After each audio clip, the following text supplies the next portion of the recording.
If you guys thought the cheese was going to end as the conquest progressed, highly mistaken. We got loads more cheese for you today, and also a strategy to get through the crazy, insane, overpowered mini boss node for the stranger. We're able to get it done in literally 10 seconds. It is crazy. Check it out.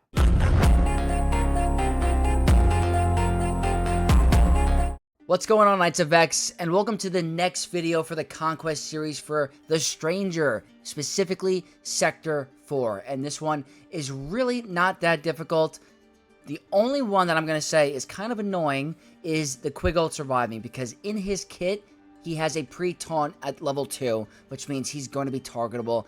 So you have to pretty much go with a team that will not allow the enemy team to take a turn, or just be lightning fast with your characters. That is practically the only annoying one that I'm going to recommend for this feat in this whole conquest. You might as well, try to battle it through a bunch of times on one node that doesn't have an AoE or something like that. We're going to show you everything today. So, heading into battle, into the conquest, there are many different data disk combinations that I was able to run way throughout the sector. There's one specific one that is really clutch that I want to show you guys. So, I think that for the majority of the sector, this is what you're going to want. Not needed for all of them, but what I ran for the boss nodes at the end and the mini boss node was a bunch of Leaders Resolves. 2 of them. 2 Leaders Resolves and 2 Zealous Ambitions. And I'm going to hide my webcam so you guys can see it. 2 Zealous Ambitions, 2 Leaders Resolves, and an Assertive Command was the combination that I was running for the majority of the sector. And pretty much every single team, like, it's going to work on the dots, it's going to work on Quiggold if you really want to use it with Quiggold, but mostly the crazy annoying boss nodes at the mini and the end. So we're going to get right into the gameplay. 300 dots in one battle, 600 evasion up in one battle, and everything else is going to be a breeze. So let's get to the gameplay. Starting with the first feat for the sector, 300 dots in a single battle. There is no other easier team that's not a GL than the Tuskens. You just got to find the right 2-meter heavy team throughout their sector. There's going to be a couple. Mon Mothma is one, Imperial Troopers is another, Emperor Palpatine with Vader is another. That's the one you're going to see in this video as an example. There are plenty of options to look for. You just got to find it. So full Tusken teams, the data discs aren't really that crucial. If you're worried about surviving, if they're low geared, entrenched, and fortified, that's going to be what you want to do. So that's what I'm running here. I believe I have entrenched and fortified. You are just practically going to heal your team, wait for them to take their turns, and they're going to be applying a ton of dots whenever they hit you. As you can see here, the dots are ramping on the enemy team. It is crazy. As soon as they take turns, you're going to see a boatload of stuns and damage over times. If you have Tuskens, this one is a breeze. If you guys don't have Tuskens available in your roster, Lord Vader, as a Galactic Legend, applies a bunch of dots on his second special, which ties in very well with the global feat. You also have regular Darth Vader that you can run with the Palpatine team. You can get that throughout the sector, but Tuskens are the best cheesable one for you in the terms of most efficiency, because it's done in a single battle. Like, look at that. You get another bunch of dots, 29, 12, 6. It's just the easiest way to do it. And Tuskens are a very good team in Grand Arena in the mid-game. Not as much at the late game, so they're still a good team to invest in. And they also have a Lightspeed bundle. If you guys capitalized on that, it makes this feat an absolute breeze. One and done. So that's an example of the 300 dots. I'm going to play it out to the end so you guys can see, but not much to it. It's literally done in a single battle. I probably could have thrown it on full auto. I just wanted to play it out manually in case I could stall it out a little bit. I don't hit too hard with Tusken Warrior. At the end, I do end up going for the finishing blow.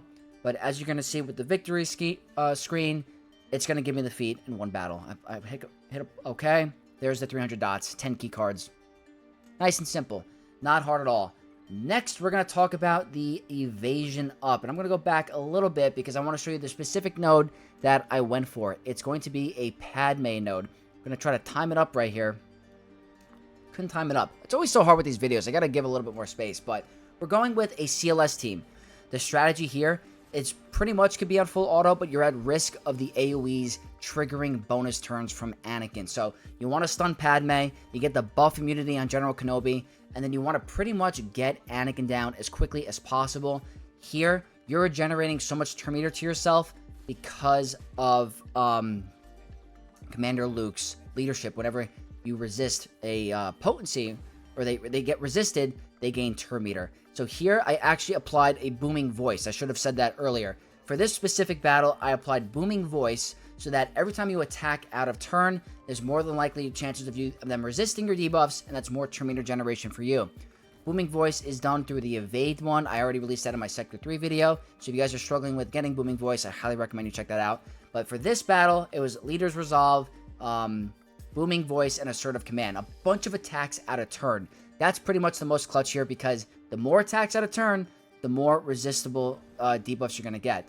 The whole reason why we're doing this is so that Han Solo can spam his second special, which gives your team an AoE Evasion Up. So they don't take a single turn. Pretty much. I get it down where I want to kill Anakin, because Anakin's a very big threat. Because if he does take a turn, his AoE is going to one-shot you. Because as you can see, this modifier where it reflects the damage back is extremely annoying. It's actually one of the more annoying modifiers in the entire Conquest in general. But here, I'm not throwing it on full auto because I'm worried about the AoEs from Chewbacca and Chewpio triggering Anakin's bonus turn, because we're not getting assist on the other characters. They can get that bonus turn and one-shot you. So here, I throw it on auto for a little bit to see how it's going to go, but I'm getting worried about the AoEs like I said. But I try to go for, I believe, Padme at one point, or I take it off auto, I kill Ahsoka, and then I took it back on manual because I don't want to end the battle. But there is a certain point where I believe you could. I just think my team was hitting a little bit too hard on the AoEs, like I said.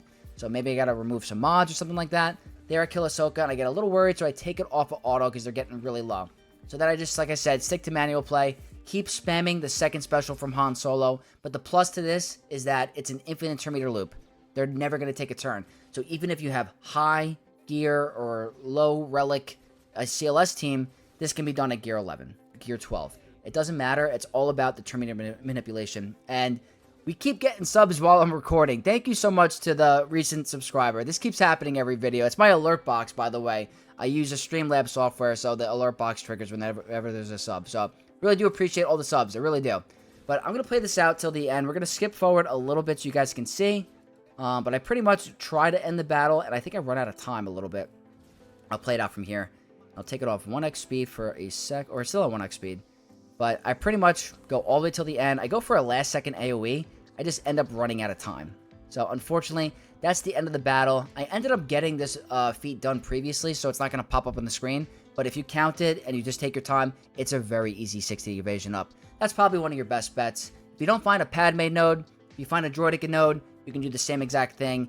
Just keep Droideka in damage immunity, spam Han Solo's second special, and you're going to get the evasion up, no problem. That's going to feed into the next feat, which is going to be Quiggold surviving. And this one's annoying. It's annoying because, like I said in the beginning, he's going to have taunt on any team he goes on.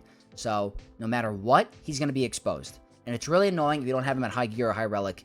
Over here, I have him at gear 7 or gear 8, I believe. Now, this is the team comp that I've been recommending for the entire Conquest cycle because they literally cannot take a turn if you do this right and have the optimal data disc. So for here, I still don't have the optimal combo that I want because I wasn't able to find those data discs till later on. But it's pretty much, if you guys have booming voice, very clutch here, assertive command, the data disc where they ramp offense when you attack out of turn, and most importantly, blindside. Blindside is the most important one for this team because every time you attack out of turn, they're going to get exposed. When you do that, Maul does his AoE, he's more than likely going to one-shot the team at the very end. But for the sake of the video, I'm doing a Geo node, which is still not optimal because the spawn has a counterattack. So if they do end up counterattacking, it can hit either your Jango or your Quiggold. As you can see here, our Quiggold got tapped once. He was able to survive the one hit because he's at gear 8. But there, I'm going all in with Maul on the spawn, and they don't take a single turn. That's why I love this team, because it'll work all the way up to 1 stamina. That's just how it works. That's the combo. Here, I'm also just applying... This team also, by the way, is applying damage over times. That's something I forgot to mention. Canderous on a basic applies a damage over time effect. So if you don't have Tuskens, you don't have Darth Vader, you don't have Lord Vader, this is another option for you to land those dots every single battle. So you get your Quiggold surviving and the dots right there. Next option for Quiggold surviving that I'm going to show you right after this battle, I believe is going to be Maz Kanata. Or no, it's another team with Maul. I'm just showing you a different comp that you can use it against. This is Night Sisters, so same exact strategy. Put the weapon tech on Maul. Do the second special, or your only special with Canderous. He gets that 100% turn meter. Then you just go all in on the Night Sisters. And like I said, if you have Blindside here, they're all going to have Exposed. So you can just line up the kills at the end where Maul does an AoE, and they're all going to go by. But you don't even need it for this battle because you're doing enough damage. But that's more if you have like a lower gear Mandalorian team. But that's the second battle that I'm showing with the Maul team. Now this is going to be with a Maz Kanata team. They're all at Relics. This is my main account. Just showing you different options because he is very good in a Maz team. He's actually a really strong tank. I'm going against the First Order node. Like, with a low gear Quiggold, he's not going to survive that. The plus is if he goes down, you would have kicks to help revive him. So that is a huge plus to that. We're going to start putting it on 2x speed, or just fast forward a little bit because we know how it's going to go. So we're going to go back. This one, we're going to talk about the mini-boss. This one was extremely annoying. I'm not going to lie. For you that don't have Pirate King Hondo Onaka, you're not missing out much with this conquest because this took forever. This is a nightmare of a battle, even with the best new GL in the game right now with his Datacron, Pirate King Hondo. This literally took forever for me. I'll put this on 2x speed. Like, I mean, he is so ridiculously strong. I had to revive my whole team twice. I thought by going for him first, that was the way to go. Barris is an amazing healer. I wasn't doing enough damage to get rid of them. And, yeah, I didn't have the optimal data disc combo for this team. But if you do have Pirate King Hondo, he is a support character. So if you have Zealous Ambition, he's going to be the one that's hitting very hard on the team. So I was really relying on my Pirate King Hondo to get this done. So not a lot of players are going to have this. This is one that I'm going to recommend you skip because he's a very new character, not easily accessible at the moment. But I just want to showcase the battle because this is needed for Conquest. So there, you're going to see my team is down. My whole team is dead because the Stranger is a huge pain in the butt. I can't believe this guy is this strong as a mini-boss in Sector 4. It's not even Sector 5. And he's already causing issues with a GL like this. I can't imagine what he's going to be like in Grand Arena. So that's just a side note. I'm really looking forward to him, but we got to make sure we get there first. You guys got to make sure you get these key cards to get Red Crate. So here, I'm really relying on Hondo to just survive and do his damage. So I get a whole team AoE revive. They're all back. And then here, I start to pile up the damage, I believe. Or maybe I don't even get rid of him yet. Yeah, it's the same thing. He kills my whole team. I ended up getting a revive. And then they all start to, you know, come back. And that's pretty much the battle. But this is the most important part that I want to show you for if you guys are... There you go, Pirate King Hondo. Now, this is the team that I was talking about earlier where you're going to one-shot them. It's the same data disc combo that I showed in the beginning. 2 Leaders Resolves, 2 Zealous Ambitions, and Assertive Command. This is going to be the team comp. It's actually so much fun. It's Dash Rendar, Enfys Nest, IG-11, Beskar Armor Mandalorian, and Quill. None of them are tanks. IG-11 acts like a tank, but he's actually a healer. Quiggold is a support, Bam's an attacker, and Ness is an attacker. This is so satisfying to watch. I cannot wait to show you. But those are the data disc combo. They go out ahead. That is the, you know, I can't outspeed them. They do end up getting rid of my IG-11. So the most important thing you want to do here is when Bam gets triggered his bonus turn, you put the damage immunity on Dash. He's the only one that matters that needs to survive. So Dash needs to live. They're all going to do their thing. I put another damage immunity on. Now watch this. This is insane. With Zealous Ambition, Dash Rendar is a support character, by the way. Watch this. They were obliterated. Exodia obliterated. Like, gone. That will help you get through this node while also getting the no tank feat as well. So, just wanted to showcase that. I thought that was really fun to show. So, yeah, that's a really simple team that you could use throughout the entire conquest, to be honest with you.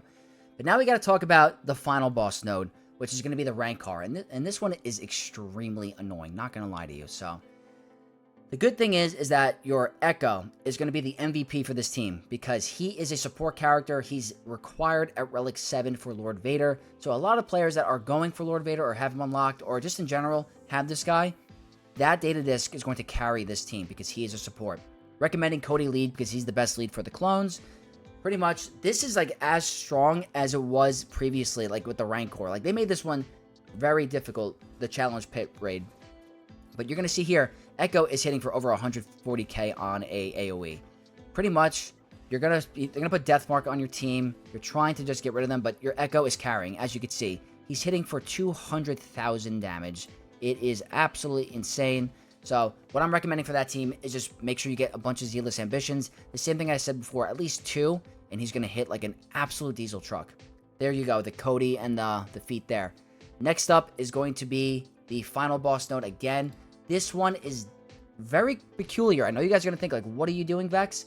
Same data disc that I showed you in the beginning. 2 leaders resolves, 2 Zealous Ambitions, and a sort of command. What you want to do here is you don't want to actually put Finn in the lead. I know that's counterintuitive, but you want R2 to get the benefits from leaders resolve. I know that's weird, but that is the way to go. I am telling you, you're going to see why. I have R2 at Relic 8. He is needed for a Leia team and a requirement. I have him modded for offense or speed, a little bit of both. You want him getting the benefits. He's a support character, so his stats are completely ramped up. Watch this AoE. 157k on an AoE. You practically one-shot the entire sides, besides one. So here, I am trying to keep R2 as my damage dealer. I end up putting the stealth. I probably should have done a basic there, but I want to remove the buffs off of the big guy because he hits kind of hard. There I go for an exposed. Didn't really do much. I do a basic here. 500k on a basic like that. So right here, another basic. 227k. You got to let R2 carry you this battle because he literally is a insane damage dealer with Zealous Ambitions and Leader's Resolve. You got to put him in the leader slot. I know that sounds weird, but that is the way to go. And that is practically all of Sector 4. It was actually a ton of fun, and I had a really good time figuring out these different combos. So hopefully they helped you. But that is going to wrap up Sector 4, guys. I hope you guys enjoyed it. Hope you guys, get some more key cards to get you to Red Crate, because the Stranger, you don't want to miss out on. So if you guys did enjoy it, leave a like, share it with your guilds, comment down below, and subscribe to the channel to become a Knight of X and for more content. And I'll see you guys in Sector 5. May the Force be with you all.